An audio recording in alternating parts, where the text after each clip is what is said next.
May nga po, Negros. Ini ang Digicast Negros X. Ang nagapanguna nga napulo ka mga balita sa isla sa Negros ang amo ni Gadulong sa inyo. Update ninyo kami via Facebook, YouTube, kag sa Kika Channel 11. Kag sumupatian mo kami live sa FM station nga 91.1 FMR Bacolod. Kag yan na ang top 10 nga mga balita sa Negros subong adlaw. Drivers ug operators nagrally sa guwas ang LTO kag BCGC.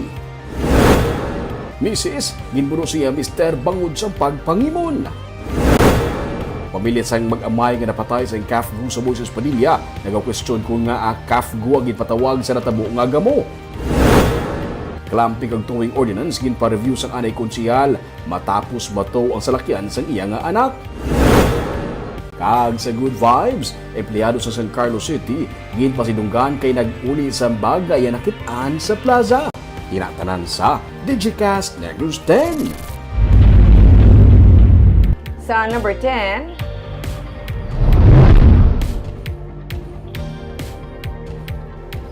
under control na ang African swine fever kag hog cholera cases sa Negros Occidental. Sentineling ang opisyal naman nga magasugod sa una nga quarter sini nga tuig. Inisuno kay Provincial Veterinarian Dr. Placida Lemana nga nagsiling ang pinakaulihi nga mortality o kung pagkapatay sang baboy tugas ang ASF kag hog cholera sadto pa sang bulan sang Setyembre sa Banwa sang La Castellana. Opisyal nga magasugod ang sentineling sini nga first quarter pero hindi manigar suno sa iya nga may mga hog raisers nga nagsugod na sang 2023 pa. Kag wala man nagkalamatay ang ilagin sagod. Malawig pa ang tinuig suno kay Lemana nga madula ang ASF virus kag ang haga cholera naman endemic na sa probinsya. Nagapabili naman ang pork ban sa Negros Occidental para mapangapina ng hog industry. Sa second quarter, kung mangin okay ang sentineling, ipatuman ang restocking. Mga third quarter pa ginapaabot nga maulian ang presyo sang baboy. Samtang, sandig sa October 2023 nga datos ang Philippine Statistics Authority, nagapangduha ang Negros Occidental bahin sa kadamuon sang supply o kung inventory sang baboy sa pungsod, nagapanguna ang Batangas. Controlled naton ang ASF kag hog cholera. Pero siling free na ta, hindi ta kang free because ang hog cholera is endemic disease, no? So ang ASF years ni siya nga madula actually sa environment, no? So hindi ta kahambal nga free na ta, no? Pero ang cases is controlled.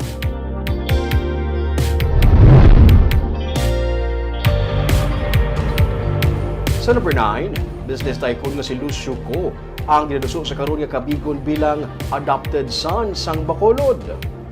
Ang katapos ang Bacolod Filipino-Chinese community ang nag-endorso sa konseyo nga kung mahimo magkabig bilang adopted son kag honorary mayor ang business tycoon nga si Lucio Ko. Si Ko ang nagapanag-iya sang chain sang grocery store sa pungsod kag diri sa syudad. Sunod sa kay Councilor Jason Villarosa, magahinyo pa sang dugang nga detalye ang konseyo gikan sa Filipino-Chinese community antes aprubahan ang deklarasyon nga makabig ang negosyante bilang adopted son sang syudad. Samtang ginahikot naman sa Committee on Tourism sang konseyo ang Memorandum of Agreement upod man sa Filipino-Chinese community para sa natalan ang pagsaulog sa Bucolao Jet Festival sa Pebrero. Ang syudad ang maghatag sang 5 milyon ka pesos nga financial subsidy para sa organizing committee nga magadumala sang mga festival events.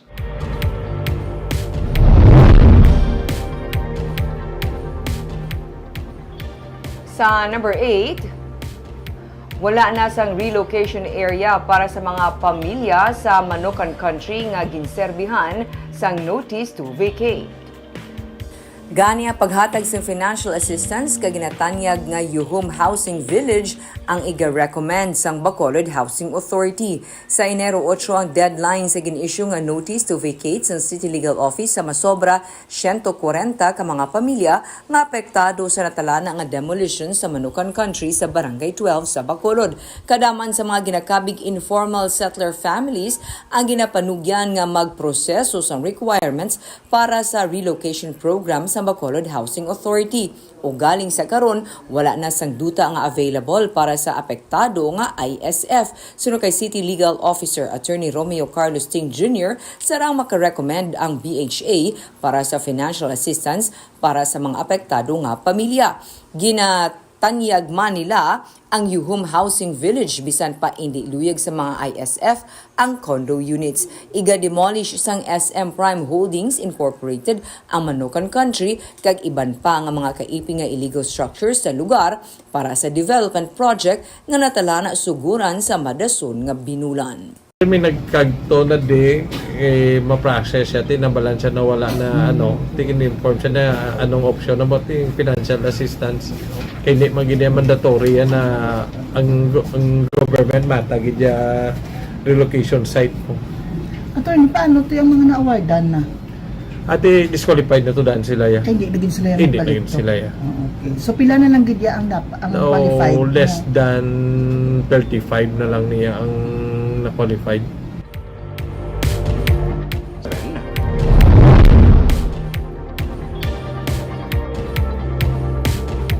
Nadugangan sang siyam ka mga empleyado sa San Carlos City ang nagpositibo sa paggamit sang iligal nga droga.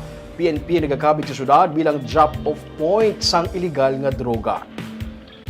Sa gitpatigay nga drug testing sa mga empleyado sa itong mga ulihi nga inadlaw sang Disyembre, duha ka mga regular nga empleyado kag 7 ka job order kag casual ang nagpositibo sa paggamit sang iligal nga droga suno kay Mayor Renato Gustilo. Ang mga regular nga mga empleyado ipaidalom sa confirmatory test, ang mga JO kag casual naman iga-dismiss sa serbisyo. Sa karon, may mga 27 na nga nagpositibo sa drug use sa mga empleyado sa LGU base sa regular nga drug testing nga ginapatigayon. Samtang bahin sa drug situation sa syudad, sunod sa kay Gustilo, ang impormasyon sa pulis amo nga ang illegal nga droga gikan sa Cebu ang gina-drop off sa syudad kag ginatago. Ginatransport ini balik sa Cebu. Sunod kay Gustilo, sila nagaupod sa pulis sa pagtutok man sa sitwasyon. Ang ambal sang kapulisan, drop-off point ni ang San Carlos City. May mga supply kuno ambal sang kapulisan nga halin sa Cebu, diri gin-drop. Dinatago, ginapatawhay. Tapos ship back naman nila, transport back naman nila to Cebu. So kung ma-apprehended sila, ang maguba nga ngalan ang San Carlos Gate. Kaya halin San Carlos mo ang source.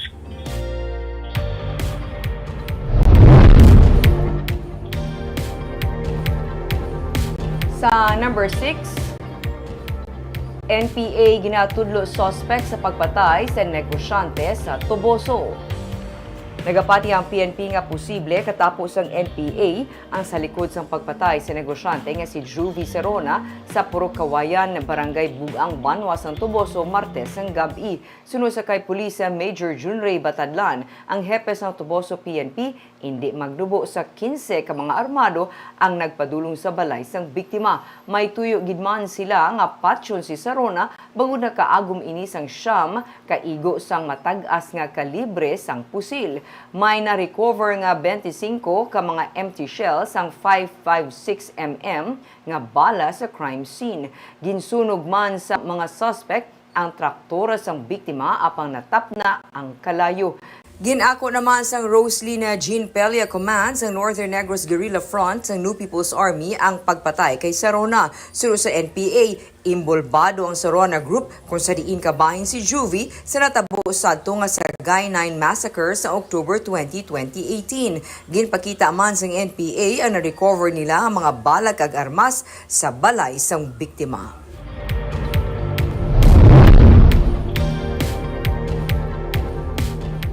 Sa number 5, Mrs. ginbunong sa iya mister bangod sang pagpangimon. Nag-angkon sa mga pilas ang isa ka public school teacher matapos siya ginbuno-buno sa iya mister ng isa ka tricycle driver. Sunod sa kay Police Major Junray Batadlan ang hepes ang Tuboso PNP. Nadakpan sa mister nga may iban nga lalaki ang iyang misis nga iyaman kaupod sa trabaho. Nagkumprontuhan na sila nga duha nga nagresulta sa pagbuno-buno niya sa iyang misis. May nakatambag sa ilang duha, amukon nga wala matamaan ang misis. Ginitain sa Tuboso PNP ang mister kag magapangatubang sa kaso ng violence against women and children kag frustrated homicide.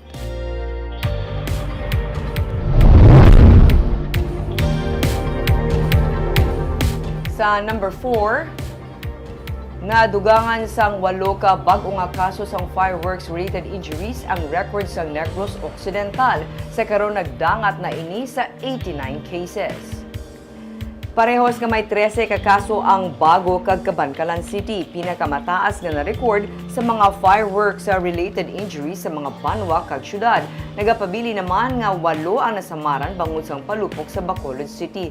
63 sa mga kaso sa Negros Occidental, mga blast o burn injuries nga wala sang amputation. 18 naman sa sining mga kaso ang gintugas ang pagpalupok sang triangulo. Tuig-tuig ang pahanumdum sa Department of Health nga likawan ang paggamit sang palupok para manginluwas sa peligro.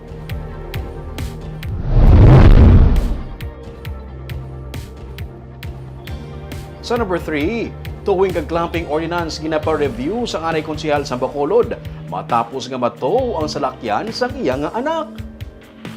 Pagi sa ginpadala nga sulat sa konseho, giningyo ni Anay City Councilor Archie Baribar ang pag-cancel sa kasugtanan sa syudad upod sa Metro Towing Services para magpatuman sa clamping kag towing ordinance sa syudad. Sunod sa kay Baribar, wala nag-agi sa bidding process ang towing service nga nakasaad sa Republic Act 9184 o kanang procurement law. Sa baylo, inay natagaan sa otoridad paagi sa Memorandum of Agreement kag kundiin mas dako pa ang ginakuha nga percentage share sa private company sa collection fee halin sa mga na-issue nga violation kag citation ticket sang syudad. Ginsiling ni Baribar nga ang agin palabot sini nga request ang wala sang kaangtanan sa pagtow sang salakyan nga ginpark sang iyang anak sa kilid sang dalan sa University of St. Lasal sa nagdigad gi Disyembre 15. Patag ni Councilor Al Victor Espino, pamuno sa Committee on Laws and Ordinances and Good Governance, na tagaan sang accreditation ang towing service paagi sa aprubahan nga ordinansa. Pati ang 25% monthly share sa syudad sa collection fee ang nakasandig man sa City Ordinance 338 nga ginpaboran man sa adtusang anay konsehal. Ginsiling man ni City Legal Officer Attorney Romeo Carlos Ting Jr., hindi exclusive ang paghatag accreditation sa towing service kag wala man sang nagasto ang syudad sa pagpatuman sa kasugtanan angot sa towing kag clamping operation.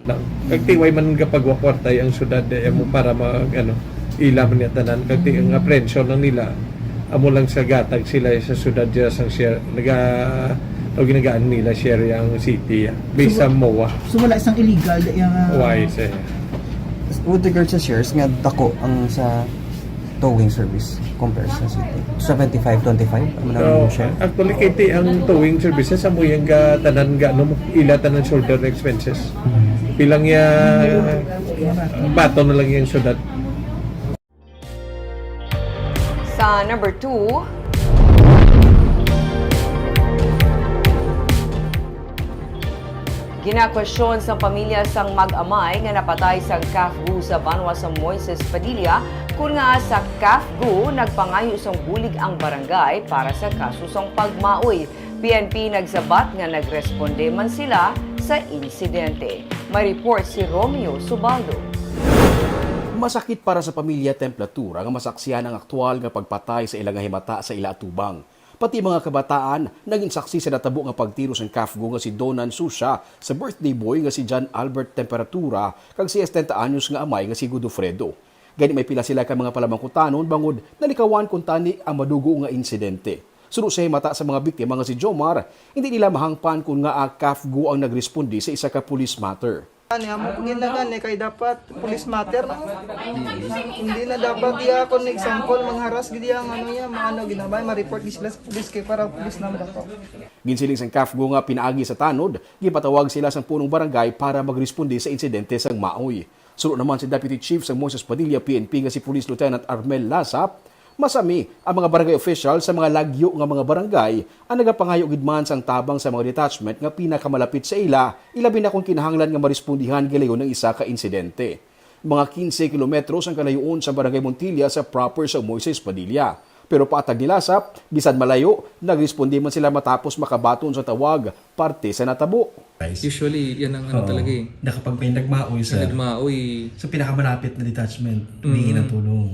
Usually kasi itong ating station ay medyo malayo talaga, far lang talaga sila kasi. So, ayun, pero nakapunta naman din yung ating doon at nag-imbestiga. Ginaligar nga nagmaoy si Albert sa Enero 2 sang hapon. Nagrespondi ang CAFGU sa makaduha ka beses matapos mangayo sang tabang ang barangay. Sa ikaduha nga balik, naabtan sang CAFGU nga si Susha si Albert. Sang iya inigin istorya, nagsulong ini nga may bitbit nga binangon gani iya inigin tiro. Ang amay nga si Godofredo nga naghanaman nga magpalapit sa iya man naging tiro sa pinsan nga may pusil ini nga ginkuha. Pero wala sa pusil nga na-recover sa bangkay sang biktima. 8 tanan ka mga slugs sang M16 rifle ang nakuha sa crime scene. May 2 ka mga babae nga nasamaran matapos masalabat sa pagpaniro. Patay naman si Albert kagang iya amay sa mismo adlaw sang iya pagkabunag. Natala na ipasaka sang PNP ang kaso nga 2 counts of murder batok sa CAFCO.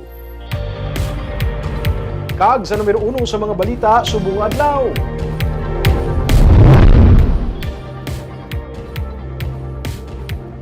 Mga katapos ang Transport Group Gabakod nagrally sa guwasang LTO ug BCGC agud pamatukan ang pag-phase out sa traditional jeepney. Tuyo man sa grupo mag-upod sa untat biyahe sa madasun nga semana. May report si Nico Delphin.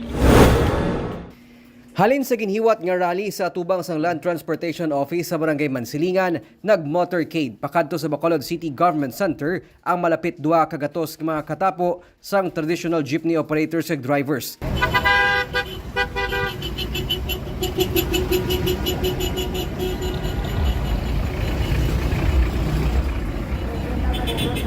Suno kay Rudy Catedral, presidente sa Bacolod Alliance of Commuters, Operators and Drivers o KONBACOD, ginabalabagan nila ang pagkabig sang ila ginabiyahe nga traditional jeepney bilang kolorum abo nga ginihinyo nila ang suspension sang pagpatuman sang Local Public Transport Route Plan nga naghatag giya sa Jeepney Modernization Program. Libo-libo na nga pamilya sa siyudad sang Bacolod, sang driver kag operators, gamantener na lang sang uga kag ginamusubong tungod sang sini nga implementation, tungod nga kami isa na kakulurom. Timi Oralbi, gai kami sang solusyon. Kay isa man kami ka nagapasweldo sa inyo, kag taxpayer sang siyudad sang Bacolod. Kag ang gusto ta matabo, simple malang ni ang solusyon. Kung gusto ta solusyonan ang problema, stop anay ang LTPRP kay para automatically hindi na kami kulurom. Ang PWD nga si Rodolfo Datuon nagapanginyawat sa pagbayad sang traditional jeepney amo nga nag-upod man siya sa rally agud maghinyo sang bulig sa mga opisyales sang syudad. Alam man nga gingulti kami, hindi dapat tani kitagaan na kami sang pila ka tuig lang ay matamat bala nga para mabuhi man kami. Pila ka nakatuig nga drive ba? Sugod ako drive mga 1986. Suno kay Councilor Al Victor Espino, pamuno sang Committee on Transportation and Traffic sang Konseho, nahangpan niya ang sitwasyon sang transport group o galing wala siya sang may mahimo kung hindi suportado sang bakod ang ginihimo nga tikang sang syudad agud matigayon gihapon nga mapabilin sila sa ila palang habuyan. Dugang pa ni Espino, fully consolidated na ang prangkisa para sa mga rota sang modernized jeepney sa syudad.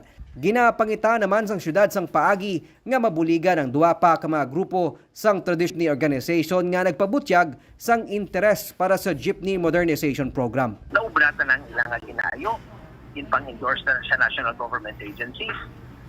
Daling lang kung hindi sila gusto yang magpasabak sa ilalom sa sininga programa, then ilang man na iya diretsyo.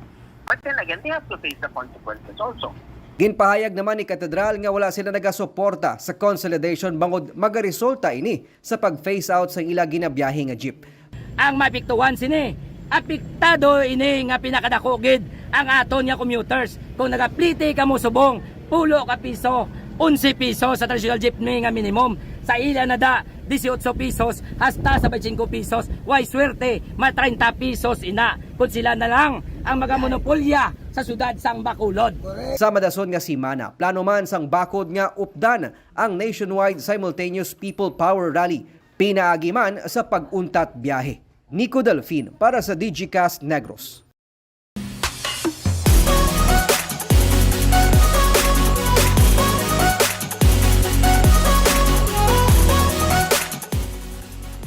Sa Good Vibes, isa ka empleyado sa San Carlos City ang ginpasidungan matapos iya nga gin-turnover sa isa ka radio station ang nakitaan nga bag sa plaza sang syudad. Gintagaan sang Certificate of Recognition ni City Administrator Attorney Estefanio Libutan Jr. ang 34 anyos nga empleyado sa City Environment Management Office o KONSEMO nga si Jerome Herangaya kainas ang aga. Gin-turnover ni Herangaya ang iya nakita nga bag sa plaza sa isa ka local radio station.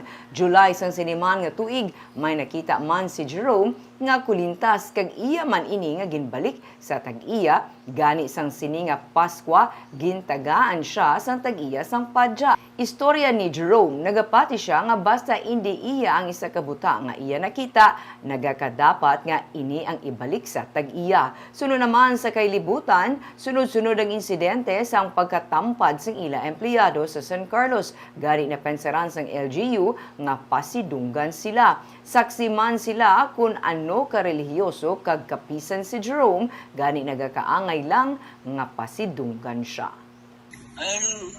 Sa mga concern, na ano niya, wala ko yung sunod sa ano, sa mga ano na, kwarta. Kaya ako lang tulo sa na audit ko sila. Kaya ako lang importante. Member din siya sa mga religious organization din sa San Carlos. Kung gini siya sa iya nga obra. Serious gini siya sa iya nga obra. Despite his physical defect. Mga ang unang nag-ahatag kami sa recognition para nga ang iba nga mga employees ilaman sundo ng gini-monitor. Babisan ano man nakabarato ka man sa kabagay pero kung ikaw yung pangita mong ibalik sa tag-iya, Kag nagakadapat ng gidning nga dayawon siya kay whether may nakakita sa iya or wala, ang honesty niya, ang integrity niya ba nang magbalik sa among mga bagay. Kaya sundon sa iban pagid. Kagabi itong mga balita sa Negros Subungan Lao. Kay man sa panahon karon importante nga may ihibalo ka sa nagakatabo sa imo nga palibot. Kaya dapat balansa kag eksakto mga impormasyon. Padayon kami nga magapangalagad sa Negrosanon. Ako si Barbara Mijares. Tugtog sa buwas ako naman si Romeo Subaldo. Mayong hapon.